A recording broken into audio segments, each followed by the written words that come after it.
My wife, Emily, who is 29 and absolutely beautiful, recently told me something that completely blindsided me. She wants to have relationships outside of our marriage. She didn't leave any room for doubt. Her words were clear and direct. That evening, I had gone out of my way to make everything perfect. I'd planned a fancy dinner at one of our favorite restaurants, complete with elegant white tablecloths and an excellent bottle of wine. I'd even splurged on a diamond necklace she'd been hinting at, dropping nearly $1,000 to surprise her. At the time, I thought it would be a special night, but I had no idea I'd soon regret spending that money. From the moment we sat down, I noticed something was off. Emily seemed restless, like her mind was elsewhere. She wasn't her usual self, and our typical easygoing conversations felt strained. Her eyes kept wandering around the room, as if she was looking for someone or avoiding my gaze altogether. Usually, when she looked at me, there was a warmth and focus in her expression, but not that night. After we finished the main course and were working through a second glass of wine, she finally spoke up. "Rob, there's something I've been thinking about, and I need to talk to you about it," she said, her tone serious and deliberate. I set my wine glass down carefully, bracing myself. Her tone had shifted, and I could feel my chest tightening as I tried to figure out what she was about to say. Was she ready to start talking about having a baby? We'd discussed it in the past but agreed to wait until we were on firmer ground with our careers and finances. Now that we'd reached those goals, I had secretly hoped this was the next step. But the way she avoided my gaze made me second-guess everything. "Honey, we need to talk," Emily began again, this time her voice slightly trembling. "I've been thinking a lot about who I am and what I want. I feel like I need to figure out more about myself outside of this relationship. I think it could help me be a better partner to you in the long run." I froze, stunned. My mind raced as her words sank in. "What do you mean?" I asked, trying to keep my voice steady. I leaned forward, hoping to meet her eyes, but she kept looking down. "I want to see other people, Rob," she said plainly. "I feel like it's the only way for me to really understand myself and make sure we don't hurt each other later." Her words hit me like a ton of bricks. My heart started pounding, and I could feel the heat rising to my face. "Other people?" I asked, my voice tinged with disbelief and anger. "Are you talking about dating other men?" She hesitated for a moment, biting her lip before replying. "Yes, that's part of it," she finally admitted. The world felt like it was spinning around me. "You're saying you want to date other men, and you expect me to just accept that?" I asked, my voice growing louder. "Emily, how could you even suggest this?" She reached across the table as if to grab my hand, but I pulled away instinctively. "I love you, Rob," she said softly, her voice pleading. "That hasn't changed. But I need to explore this part of me. It's something I feel I have to do." Her words felt like a betrayal I couldn't comprehend. No matter how gently she tried to explain, I couldn't make sense of what she was asking. The noise of the restaurant around us faded into the background as my world seemed to collapse. Fading into the background, I realized our lives might never be the same again. "What are you even saying, Emily?" I asked, unable to keep the shock out of my voice. "You're telling me you want to have an affair and expect me to just sit here and agree while you run off with other men? Jesus Christ."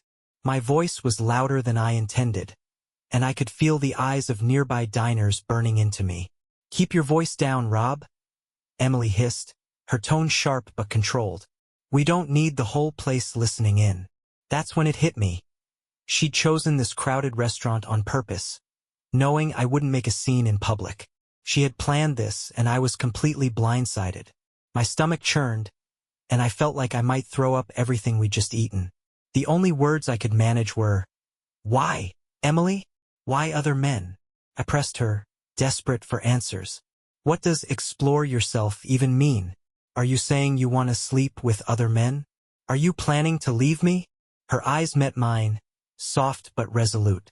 "No, Rob, I'm not leaving you," she said firmly. "There are so many reasons I feel like I need to do this.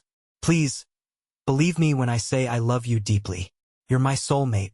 I see us growing old together, starting a family someday. But right now, there are things I'm missing. things I need to figure out about myself. I'm asking you for just a few months to let me explore this. After that, I promise I'll be all yours again." Her words were meant to be comforting, but they felt heavy and uncertain. Could I actually go along with this? Could our marriage survive something like this? The questions haunted me as I sat there, trying to process what she was asking. This had to be the worst thing I could imagine. During our 5th anniversary dinner, of all times, my wife blindsided me with the idea of seeing other men. And she expected me to simply nod and accept it, promising that everything would go back to normal afterward, as if nothing had happened. She even tried to claim it would somehow make her a better wife. I was speechless. My mind went completely blank, and I felt like I couldn't even breathe properly. It was like I was stuck in some kind of surreal nightmare. Slowly, I stood up, placed my napkin neatly on the table, and downed the rest of my wine in one gulp. Without saying another word, I put the glass down, turned around, and walked out. "Rob, where are you going?" Emily called after me, her voice tinged with alarm. "I don't know," I replied, not bothering to look back. "But you should probably call a cab to get home." I left the restaurant, got into my car, and just started driving. I didn't know where I was going, and I didn't care. I just needed to get away. My head was pounding, the ache starting at the back of my skull and spreading like wildfire, making it nearly impossible to think straight. The engine's hum and the blur of streetlights became my only focus as I drove aimlessly through the night. Time and place no longer mattered. The next morning, I woke up in my car, my neck stiff and my head pounding even worse than before. My surroundings were unfamiliar, and for a fleeting moment, I tried convincing myself that the night before had been some sort of bad dream. But reality came crashing back. First things first, I needed to stretch, find a bathroom, and grab a giant cup of coffee. I also needed a plan before I even thought about going home. After taking care of business behind a bush nearby, I got back in the car, started the engine, and headed out in search of that much-needed caffeine. I found a small diner, ordered breakfast with my coffee, and sat down to think. Letting my wife have relationships with other men wasn't an option. It would mean the end of our marriage, no matter what she claimed. Even after everything she'd said the night before, I couldn't shake the feeling that Emily wasn't the same woman I thought I'd married. Maybe she was going through some kind of personal crisis, dreaming up ideas that didn't make any sense. I wasn't a psychiatrist, just a guy who felt completely lost. I pulled out my phone, which I turned off at some point during the night, and switched it back on. The screen lit up with several missed calls and texts from Emily. She was worried, asking where I was and if I was okay. In that moment, I didn't feel ready to go home or to talk to her. But deep down, I knew I couldn't avoid this situation forever. Ignoring Emily's messages wasn't a long-term solution, but I needed more time. After finishing several cups of coffee and a hearty breakfast of eggs and bacon at the diner, I sketched out a rough plan for what to do next. It was time to head home and face the mess waiting for me. When I pulled into the driveway, Emily came rushing out of the house, her face a mix of worry and relief. "Rob, where were you all night? I was so scared. I thought you might have had an accident or something worse," she said, leaning in to kiss me. I stepped back, holding my ground. "Emily, I need a shower and some time to freshen up. After that, we need to sit down and have a serious talk about this exploring yourself idea you brought up last night." Without waiting for her response, I walked past her and headed straight to the bedroom. Still in the suit I'd been wearing all night, I peeled it off and stepped into a long, hot shower. The steam helped clear my head as I tried to rehearse what I needed to say. Questions swirled in my mind, doubts tugging at every thought. Did I still have a wife? Or was this her way of signaling an end to our marriage? Could this be some kind of test to measure my commitment? I loved her. There was no question about that. I'd married her because I believed in us, in our future. We'd had a big, beautiful wedding, followed by an incredible honeymoon across Europe. I'd never once considered being with anyone else. For me, she was it. But now it felt like we weren't even reading the same script. At least we didn't have kids. That made things a little less complicated, though whether or not we'd ever start a family hinged entirely on what happened over the next few days or weeks. Once I was dressed in clean clothes, I headed to the kitchen for yet another cup of coffee. Grabbing a notepad and pen, I saw Emily already sitting at the kitchen island, her eyes locked on me. I tried to appear calm, but inside, my emotions were in chaos. With coffee in hand, I sat across from her. "All right, Emily," I began, my tone measured. "Can you explain again why you want to pursue relationships outside of our marriage?" Her gaze didn't waver as she replied, "Rob, I need to feel validated as a woman. Right now, I don't feel like my needs are being met. I want to figure out what those needs are and explore what it means to feel fulfilled on my own." "So, you're unsure about what you need, and you want to figure it out," I summarized, doing my best to keep my voice steady. "Are you planning to take a step back from our relationship while you do this?"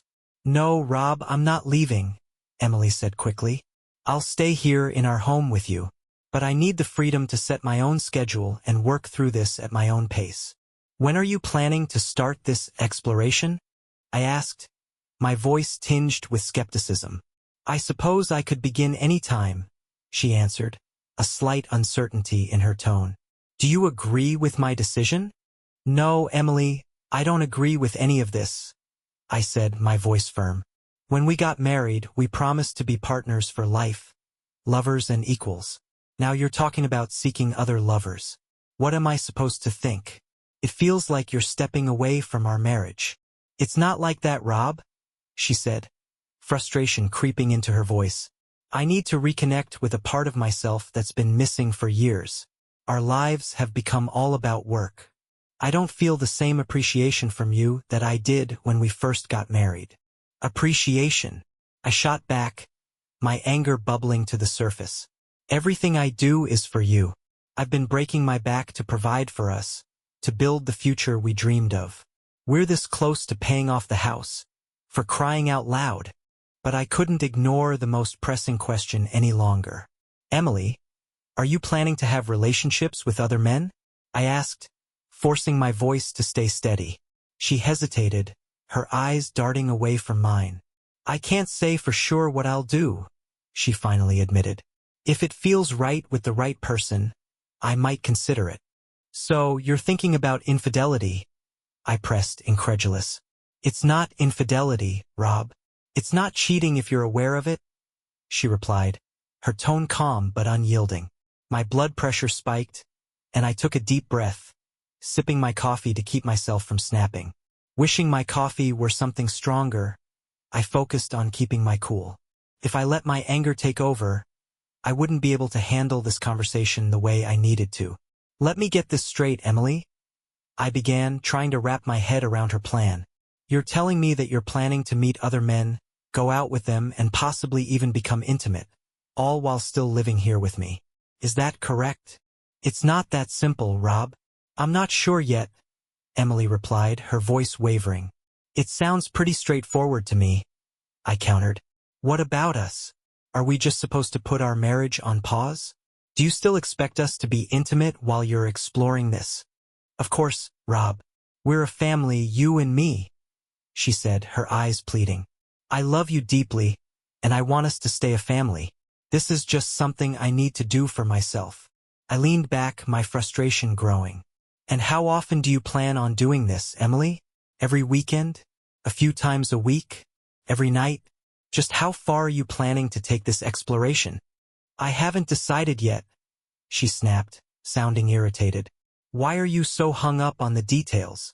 "Because I need to know what my life is going to look like while you're out meeting, dating, and possibly being with your new partner, or partners," I said bitterly. "You know, I don't have a girlfriend, Emily. At least not yet," I added, my tone sharper than I intended. I took a deep breath, exhaling slowly to rein in my anger.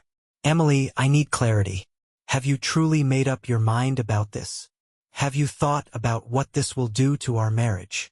She nodded but didn't directly answer, and her hesitation told me she hadn't considered how I might feel or what her decision would mean for us.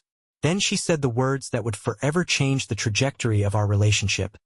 "If you love me, you'll let me do this." I leaned forward, my tone firm. If you love me, Emily, you won't go through with this. This is my ultimatum.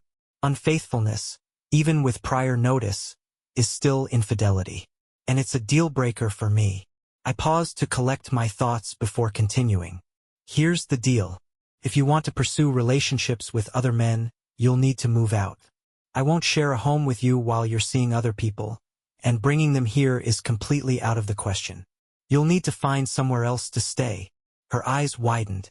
And where exactly am I supposed to live? Maybe with one of your friends, I suggested. How about Jessica? She's divorced and lives alone. Doesn't she? Ask if you can stay with her for a while. If that doesn't work, you can look for a short-term rental. You'll also need to cover all your own expenses, including utilities and your car payment. Emily worked as a third-grade teacher and earned a solid income, so I knew she could afford it. I, on the other hand, was a forensic accountant at a large firm, earning a good salary along with annual bonuses. She had claimed I wasn't meeting all her emotional needs, but financially, there were no issues on either side. She seemed to interpret my conditions as a willingness to compromise. Her posture shifted slightly, and for the first time, she looked me in the eye as if she thought she'd won. So, if we're talking about an open marriage, I continued, I'm expected to sit back and wait patiently while you pursue these relationships. Will you eventually come back to me? Of course, Rob, she said quickly. I love you deeply. You're my husband, and I want to build a family with you. That hasn't changed. And what am I supposed to do in the meantime? I asked, my tone sharper now.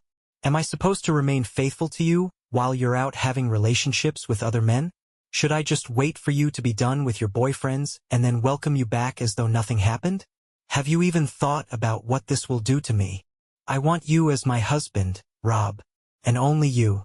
No matter what happens while I'm away, my feelings won't change. When I come back, I want us to be a family, and I want you to be the father of my children, she said, her voice soft but confident. I stared at her, struggling to make sense of what she was saying. Her words sounded more like a bizarre justification than an expression of love. She had to know that I wouldn't stand for this arrangement.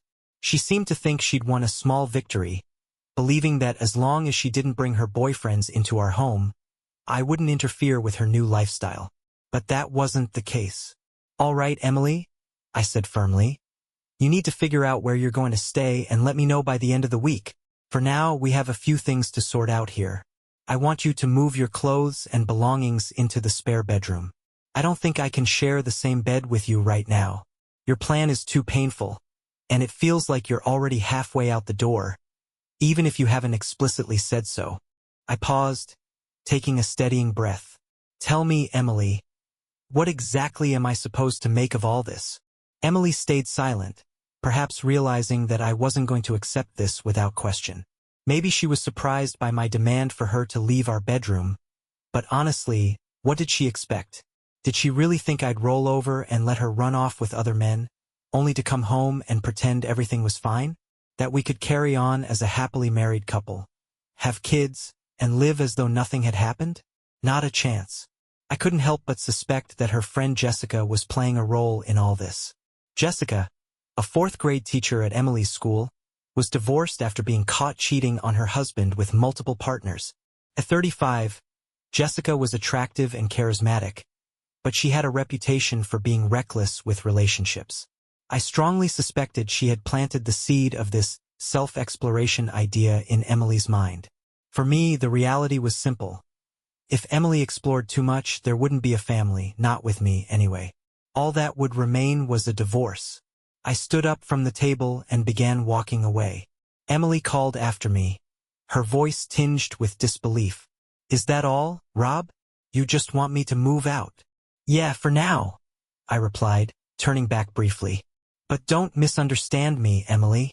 I don't want you to go through with any of this. We made a commitment to monogamy when we got married, and you're planning to break that commitment.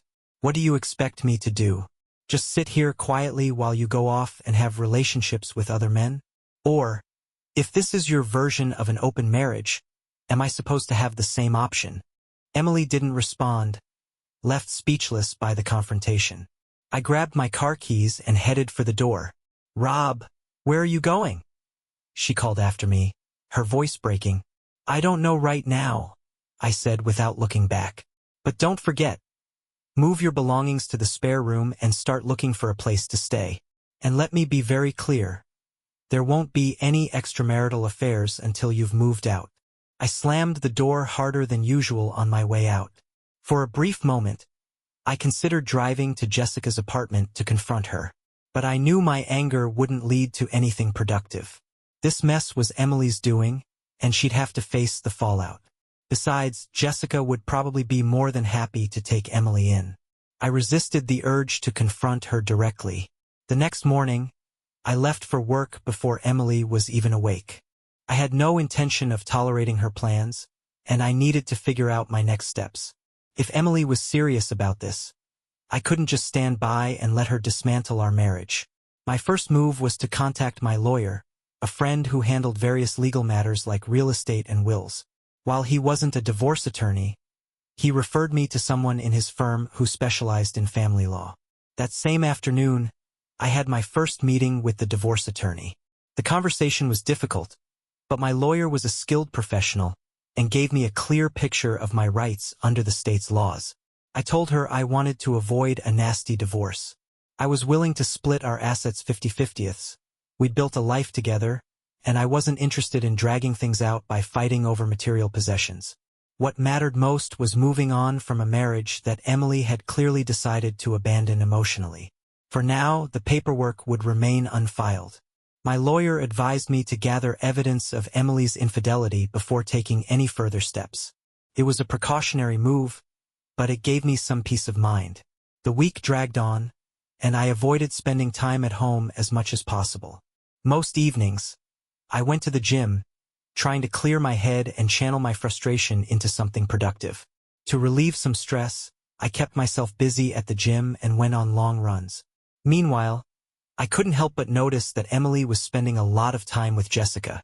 On Thursday, she informed me that she'd be staying with Jessica for a couple of weeks until she could find a more permanent place. I knew this arrangement would be convenient for her. It meant she could see her boyfriends without worrying about interruptions from me. From the looks of it, Jessica might have been entertaining her own boyfriend at the same time, which only added to the chaos. The entire situation felt like a train wreck. By Saturday, just 1 week after celebrating our 5th wedding anniversary, Emily's decision to pursue extramarital affairs was crystal clear. She packed her belongings into her car, preparing to leave. Still, she hesitated as she stood by the car, her expression conflicted. "Rob, I don't want to leave," she said, her voice soft but pleading. "Are you absolutely sure we can't find a way to work things out so I can stay? I love you deeply, and I genuinely want to make our marriage better." Her words, though earnest, only exasperated me further. "Emily," I said, struggling to keep my composure. "If you truly loved me and wanted to improve our marriage, you wouldn't be going through with this. I want you to stay, I really do. But I can't condone you being with other men while you're still my wife. I love you, but I won't tolerate that. If you're not willing to go to marriage counseling to address our issues, I don't know what else I can say. So please go." As she loaded the last of her things into her car, I left in mine and drove to the hardware store. I needed to reclaim some sense of control. I bought new locks for the house and spent the rest of the afternoon replacing them. I also changed the security code for the garage door opener. Throughout Saturday night and all of Sunday, I stayed at home, staring at the walls and hoping against hope that Emily would come to her senses and return. The following week was one of the hardest of my life. I visited the gym every day and even picked up running again, trying to channel my frustration into something productive. But no matter what I did, I couldn't escape the sinking depression that consumed me. I'd find myself yearning to call Emily, to beg her to come back. Intellectually, I knew it was pointless, but I still couldn't wrap my head around the fact that my wife had left me to pursue relationships with other men, all while still being married to me. It felt like a slap in the face, a confirmation that I was somehow inadequate. Was I really such a failure as a husband that she would openly flaunt her infidelity? In my confusion, I turned to the internet, researching the psychology of infidelity and why spouses cheat. I was shocked to learn that roughly 40% of married individuals have been unfaithful. What stunned me even more was that nearly 90% of those marriages survived the infidelity, often because the other spouse chose to tolerate it quietly, especially when children were involved. Many women who cheat claim they still love their husbands and families but seek excitement they feel is missing at home. They describe the daily grind of family life, managing kids, household chores, and errands, as draining the passion and intimacy from their marriages. Affairs provide them with a spark, a thrill they believe is absent in their relationships. I read about some wives who cheat not because they've stopped loving their husbands but because they crave attention and validation from someone new. Affairs often involve lovers who focus solely on them, without the distractions of kids or bills. It made me wonder, was the secret to a lasting marriage treating your wife as though she were your mistress, avoiding the monotony of daily life? I even toyed with the idea of going to the club Emily and Jessica frequented, trying to pick her up, as though I were a stranger. But the more I thought about it, the more absurd it seemed. People cheat for all sorts of reasons. Lack of satisfaction, loss of connection, or even revenge. Some claim it's to save their marriage, though I found that hard to believe. Open marriages and polyamory sounded equally doomed, especially when children were involved. Emotional attachments form, feelings get hurt, and most couples in those arrangements eventually divorce. It was becoming painfully clear to me. Marriage is complicated, and relationships demand effort. But in the end, one thing was certain: I wasn't going to tolerate infidelity. The constant worry of introducing a sexually transmitted disease into the relationship was yet another reason I believed monogamy was the best foundation for marriage. If both partners couldn't agree on it, they had no business committing to each other. They should seek relationships with individuals who shared their values. Had I neglected Emily and pushed her away? Had I failed to give her the attention she needed while I focused on building a life for us? I didn't have a clear answer. What I did know was that her decision to leave our home to pursue extramarital affairs didn't sit right with me. She was chasing something she thought I couldn't provide, but I couldn't see how her actions would lead to any improvement in our marriage. The following week dragged by. I refrained from calling her, and Emily sent only one text, asking me to forward her mail to Jessica's apartment. Her message was curt, strictly business, and offered no indication that she wanted to reconcile or salvage what was left of our relationship. It was clear she was fully committed to her plan of finding a boyfriend, or maybe even more than one. The thought of following her crossed my mind more than once. I considered driving to her apartment or trailing her to see where she and Jessica went and who she was meeting. I even drove by her apartment a few times but resisted the urge to stop. I realized it would only make things worse for me. If Emily didn't choose to come back on her own, she'd never truly be my wife again. With each passing day, the chance of her returning seemed to dwindle. And even if she did, I wasn't sure I'd be willing to take her back. A month passed with almost no communication between us. Then, unexpectedly, Emily showed up at the house. When her key didn't work, she rang the doorbell and knocked. I answered, keeping my expression neutral. "Emily, what brings you here today?" I asked evenly. "My key doesn't work," she said, confused. "What's going on, Rob?" "That's because I changed the locks," I replied matter-of-factly. When she tried to step inside, I blocked her. "What do you need, Emily?" "I came to grab a few things I left behind when I moved in with Jess," she said. Her visit wasn't about seeing me or reconciling. It was strictly about her belongings. She seemed entirely unaware, or perhaps indifferent, to the pain she was causing. Did she honestly think I wouldn't care about her affairs? That I'd just wait for her to come back as if nothing had happened? "There are some boxes in the garage with your stuff," I said. "I went through the house and packed up everything that's yours." "Why would you do that?" she asked, her tone slightly offended. I let her in, still aware that the house was partly hers. We walked to the garage, where several neatly packed boxes waited for her. "How long are you planning to stay with Jessica?" I asked as she began sorting through the boxes. "Jess has been really supportive," she said. "I'll be with her for a little while longer. Just a few more months, and then I'll come back as a better wife. Then we can start a family together." Internally, I rolled my eyes, feeling a mix of disgust and disbelief. How could she think sleeping with other men would make her a better wife or prepare her for motherhood? My thoughts were far from hers on the matter. "So, have you found a boyfriend yet?" I asked bluntly. Emily blushed, her expression betraying the answer before she spoke. "Jess and I have gone on a few dates with guys from the club, but that's about it," she admitted hesitantly. I couldn't resist pushing further. "And how's the sex with your new boyfriends?" I asked, keeping my tone sharp. Her face turned an even deeper shade of red as she avoided eye contact, rummaging through the boxes instead. I didn't wait for a response.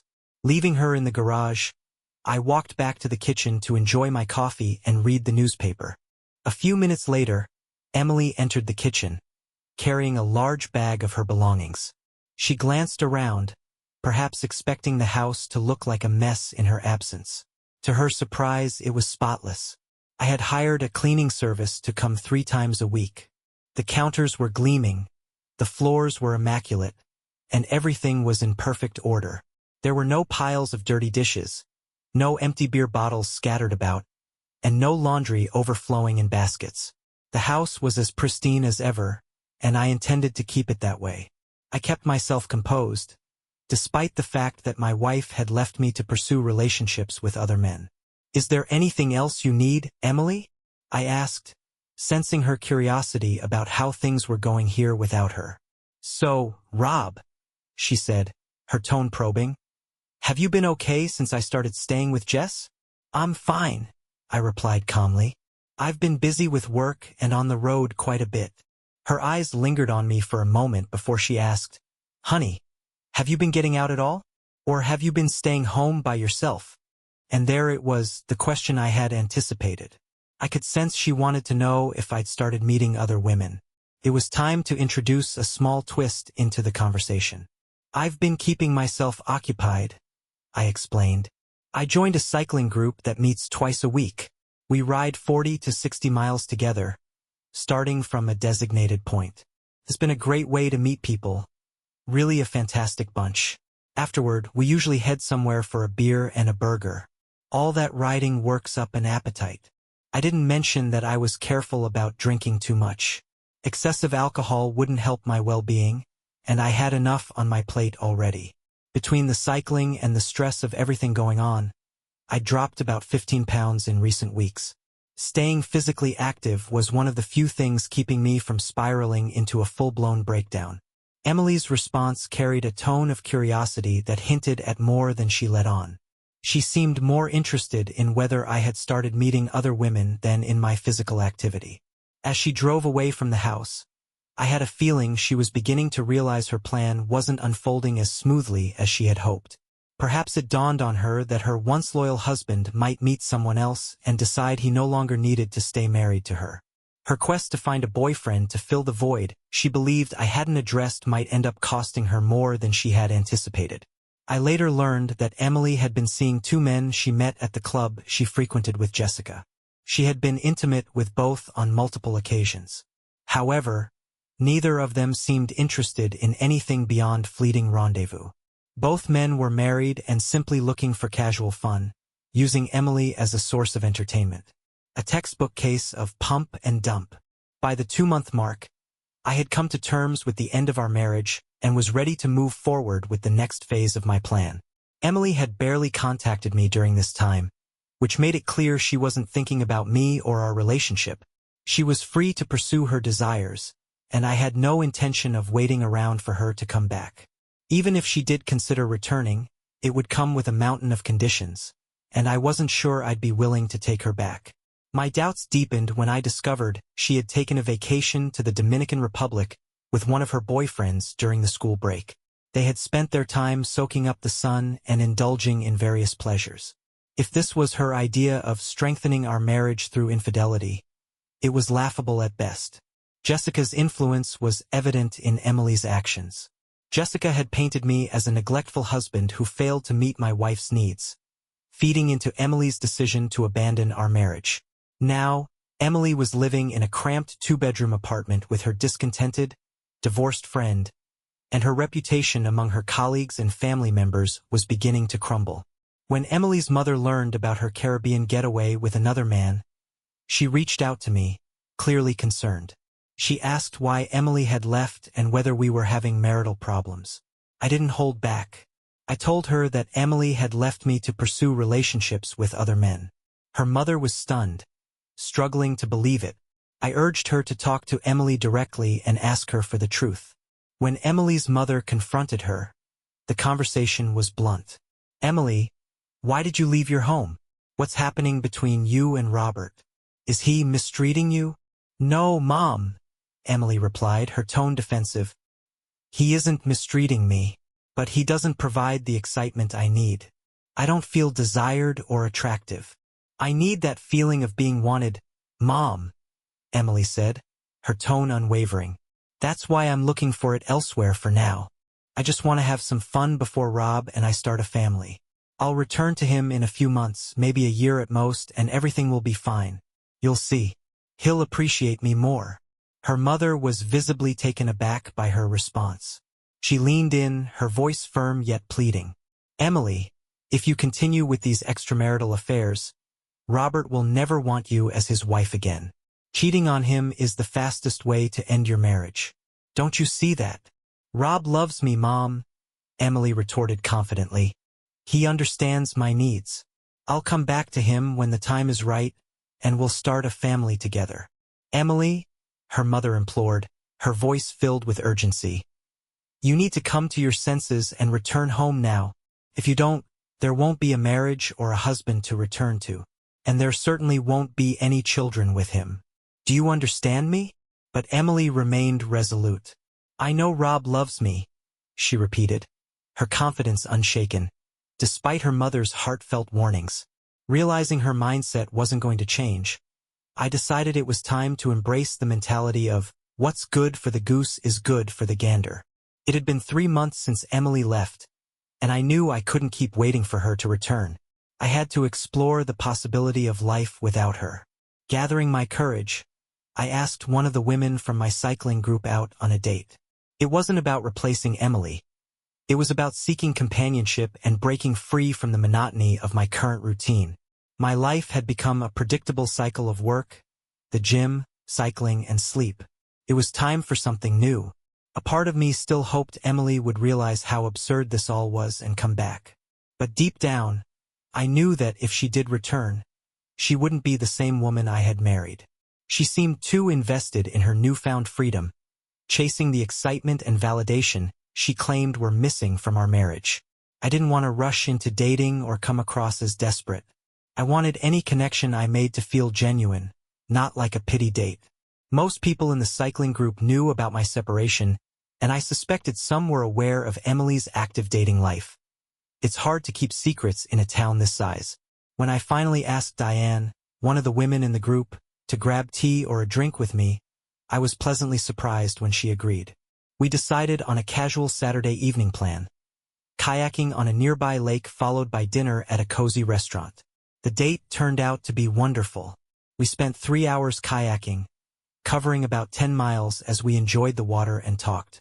Diane had never kayaked before, but she was enthusiastic, and I helped her learn the basics. Afterward, we headed to a charming little restaurant. I ordered a craft beer with steak and fries, while Diane chose white wine and a pasta dish. It was relaxed and pressure-free, the perfect atmosphere to get to know each other better. We ended the evening with ice cream from a boardwalk stand by the water. As I drove her home, I told her I had a fantastic time. I leaned in to give her a kiss on the cheek, but she surprised me by planting a kiss on my lips. It was a sweet, unexpected moment that left me smiling the whole drive home. Not wanting to appear overly eager, I waited until our regular Tuesday cycling meetup to arrange another date. Diane surprised me by expressing concern that my lack of contact meant I didn't enjoy our time together. I quickly reassured her. "The opposite is true," I said. "I had a great time and really enjoyed being with you."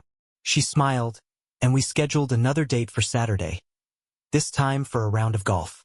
I'd read about the importance of finding the right balance with communication. Excessive texting or calling could make someone seem overly needy, which often pushes people away. So, on Friday, I sent Diane a simple message. I expressed my excitement for our Saturday golf outing, suggested a time to pick her up, and offered her the option to meet at the golf club if she preferred. She asked me to pick her up, so we settled on an early afternoon plan. Our golf outing was a lot of fun, even though neither of us was particularly skilled.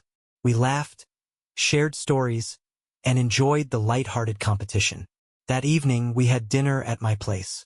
I grilled steaks for a barbecue, and we shared a bottle of wine as we ate on the patio.